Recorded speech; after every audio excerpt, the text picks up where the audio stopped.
Ang video na to ay para dun sa mga kapwa ko Filipino na gustong makapag-work dito sa Korea and also gustong makapag-asawa ng Korean. So, unahin natin dun sa gustong makapag-asawa ng Korean. Guys, kung meron kayong ganitong mindset na gusto kong makapag-asawa ng foreigner, Oppa or Korean is also a foreigner. Gusto kong makapag-asawa ng foreigner kasi gusto kong matulungan yung family ko or maiahon sila sa kahirapan. Guys, kung Oppa yung mapapangasawa nyo or Korean yung mapapangasawa nyo and gusto nyong maiahon yung family or matulungan nyo yung family nyo para maiahon sila sa kahirapan, is not a good idea. Kasi iba yung culture ng Korea. I'm not sure sa ibang bansa, pero ang Korean kasi masyado silang independent.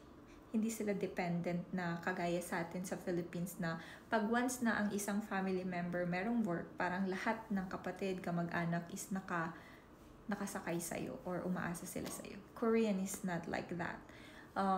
Pag once na may asawa ka na dito, kailangan mag-focus ka sa family mo. Ganon. Diba, meron ka ng anak, kailangan dun ka nakafocus.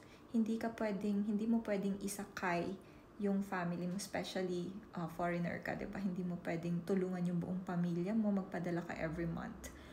But except, pag pinayagan ka ng asawa mo mag-work, which is, I think, pag bago ka palang bibihira mangyari yun. Kasi kailangan mo rin mag-focus para mag-aral ng Korean language. So, hindi siya madali.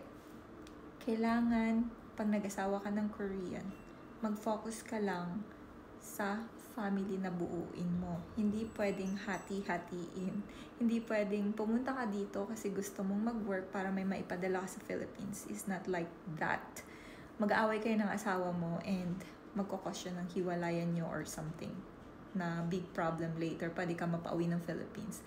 And para naman dun sa mga gustong magtrabaho dito sa Korea, guys, kung sobrang sensitive kayo, like malambot yung puso nyo or iyakin kayo, I think Korea is not a place for you. Kasi dito sa Korea, meron silang sobrang strong na personality. Like, for example, sa work ethics. For example, bagal-bagal ka, may tendency na mumurahin ka talaga or mabilis kasi silang magalit. So, kung ikaw yung tipo na sensitive, ayaw mo nang napapagalitan, Korea is not for you. Kasi karamihan ng mga boss dito, talagang sensitive sila pagdating sa work. Kailangan pali-pali or kailangan mabilis yung trabaho. Hindi pwedeng petiks-petiks na kagaya sa atin, di ba? Hindi ka pwedeng absent kasi may hangover ka. Kasi may sakit ka kaya mabagal ka. Hindi pwede. Dito lahat ng bagay kailangan mabilis.